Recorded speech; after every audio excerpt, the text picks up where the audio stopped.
akurat dan kemudian Timnas U17 Indonesia turun dari puncak klasemen sementara Grup C Piala Asia U17 2025.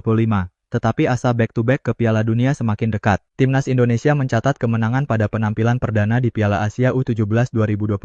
Indonesia menang tipis 1-0 atas Korea Selatan di Stadion Prince Abdullah Al Faisal, Jeddah, Jumat 4 April malam. Timnas U17 Indonesia yang digempur habis-habisan sukses menang tipis 1-0 atas Korsel. Permainan solid dipertontonkan Indonesia sepanjang pertandingan dengan formasi bertahan 5-4-1 ala Nova Arianto. Skema bertahan Indonesia sudah dimulai sejak awal babak pertama. Intersep penting dilakukan Iputu Panji Apriawan dengan menghalau peluang Jung Hye-jung pada menit ke-7. Ancaman Korsel lewat sepakan Oh Haram nyaris membobol gawang Indonesia andai tak mengenai mistar gawang. Satu-satunya peluang emas dimiliki Indonesia di babak pertama tercipta pada menit ke-13. Sayangnya Mirza Fijatullah gagal memanfaatkan kesempatan di mulut gawang.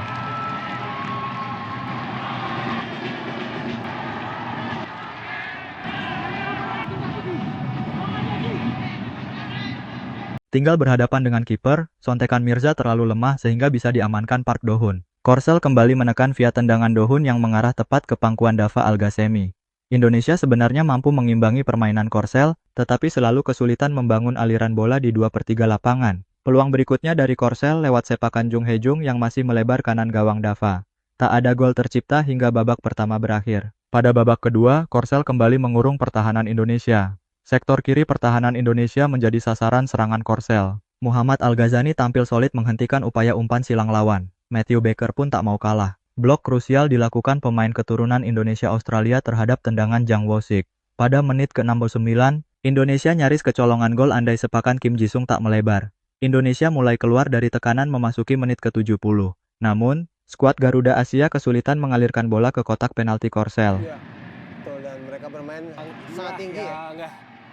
Satu upaya sebuah sepakan spekulasi.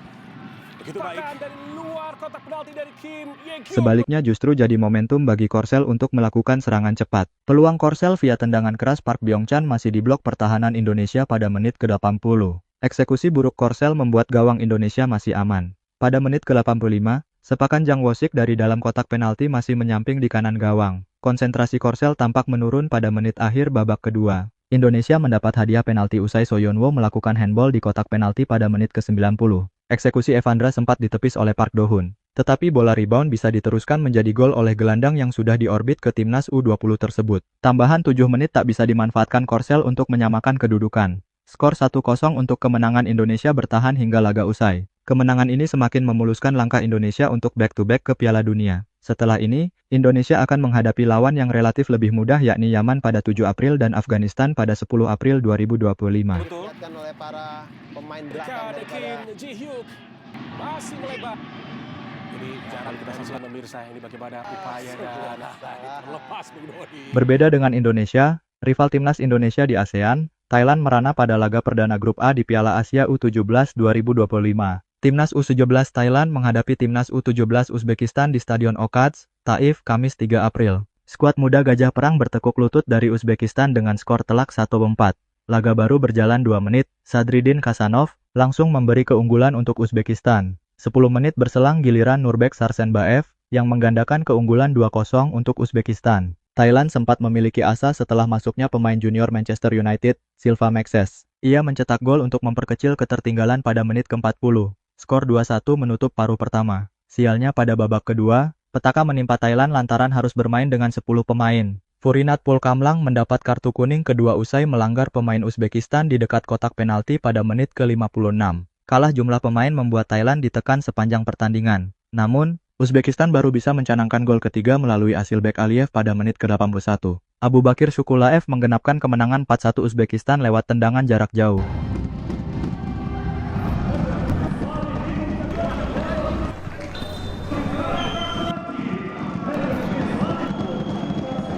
Selepas pertandingan, Evandra Florasta mengaku bahagia bisa meraih kemenangan atas Korea Selatan. Apalagi selama pertandingan, Timnas U17 Indonesia terus digempur oleh Korea Selatan. Tim asuhan Nova Arianto itu hanya melepaskan 1 tembakan ke gawang Taeguk Warriors. Ini berbeda dengan Korea Selatan yang melepaskan 15 kali tendangan ke gawang Timnas U17 Indonesia. Untung saja, lini belakang Timnas U17 Indonesia sangat solid dalam pertandingan malam ini. Ini gila, kata Evandra Florasta. Kami sudah menargetkan ini selama 2 bulan terakhir.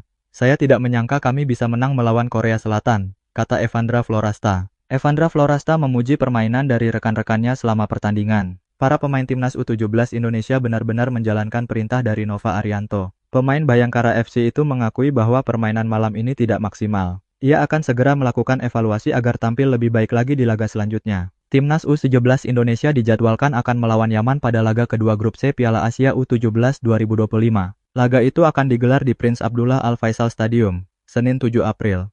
Performa tim bermain sangat bagus tapi saya pribadi kurang maksimal. Di laga selanjutnya, saya harus lebih maksimal lagi, kata Evandra Florasta. Bagian belakang kaki. Yang sama. Oh, sangat baik. Kita memiliki Matthew Baker. Tapi juga betul Panji juga Panji biasa ya. Ini bisa kartu kuning, semoga tidak. Pelatih Timnas Indonesia U17, Nova Arianto mengaku senang sekaligus bangga timnya berhasil mengalahkan Korea Selatan, U17 1-0 di laga perdana grup C Piala Asia U17 2025.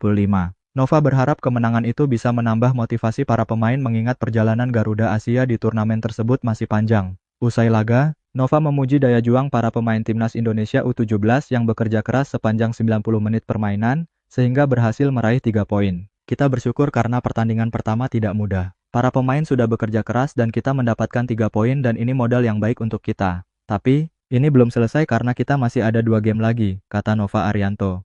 Namun, Nova Arianto tidak mau memuji Evandra Florasta seorang. Ia menilai semua pemain Timnas Indonesia U17 tampil brilian dalam laga semalam. Saya meminta pemain tetap fokus karena kita masih punya 2 game lagi. Evandra cukup baik hari ini. Tak cuma Evandra, tapi semua pemain tampil luar biasa. Lanjut mantan asisten pelatih Timnas Indonesia senior ini. Kuasai possession dan menutup setiap Dari Daniel Alfredo di Korea Selatan yang disayangkan pemirsa namun beruntung bagi Indonesia. Bukan beruntung di sana masih ada. Dia mengapresiasi daya juang permainan Timnas Indonesia U17 dalam laga itu. Kini, harapan Nova Arianto adalah kemenangan itu menjadi penyemangat menghadapi 2 laga sisa, yakni melawan Yaman U17 dan Afghanistan U17 di grup C. Saya sangat bangga atas perjuangan tanpa henti para pemain. Hasil yang sangat diharapkan dan jadi penyemangat agar kami fokus ke laga selanjutnya, kata Nova usai laga. Perjalanan masih panjang. Kami harap terus dukungan dan doa dari seluruh pecinta timnas. Tambahnya, alhamdulillah, kemenangan selain berkat perjuangan keras para pemain, juga tak lepas dari peran PSSI yang sangat memperhatikan kesiapan dan pembinaan pemain hingga menuju turnamen besar. Tak hanya timnas senior yang diperhatikan, timnas junior serta pembinaannya juga sangat diperhatikan, sambung Nova Arianto. Ini kerja keras bersama seluruh tim, karena tanpa kerjasama kita bisa meraih hasil baik di laga pembuka yang berat ini, tambahnya. 3 pemain Korea Selatan yang telah kehilangan bola melakukan ball recovery. Satu sepakan yang ayah sedikit mengenai. Oh, beruntung Alberto. 3 poin penting ini membuka kans Indonesia berlaga di Piala Dunia U17 2025. Erick Thohir menjelaskan bahwa timnas U17 Indonesia baru saja mencetak sejarah. Menurutnya, 3 poin ini sangat penting untuk misi mereka menuju Piala Dunia. Apalagi, lawan yang harus dihadapi oleh Indonesia adalah raksasa Asia. Sebuah momen bersejarah timnas Indonesia U17. Mereka berhasil menang 1-0 atas Korea Selatan yang merupakan finalis Piala Asia U17 2023, kata Erick Thohir dilansir dari Instagram pribadinya. Pasukan Nova Arianto sukses menunjukkan sistem pertahanan yang kokoh. Tentunya, ini cukup melelahkan dan membuat beberapa pemain tumbang. Dia memberikan apresiasi tinggi atas tugas pemain dan staf pelatih yang bertugas. Chin Yuan. Jelas Pemirsa. Kita harapkan memaksimalkan.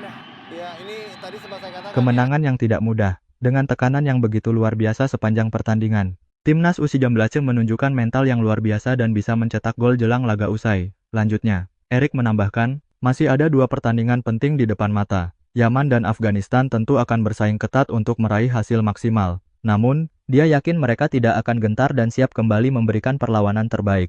Terima kasih seluruh pemain yang sudah berjuang sekuat tenaga sepanjang pertandingan. Masih ada 2 pertandingan penting melawan Yaman dan Afghanistan untuk bisa merebut tiket ke Piala Dunia U17. Timnas U19 harus kembali fokus untuk pertandingan berikutnya, tutupnya. Mengambil tendangan penalti. Kondisi lapangan yang saya lihat juga cukup berbeda ya dengan di Indonesia. Pandra, dan kita ingat ya pada saat melawan Singapura.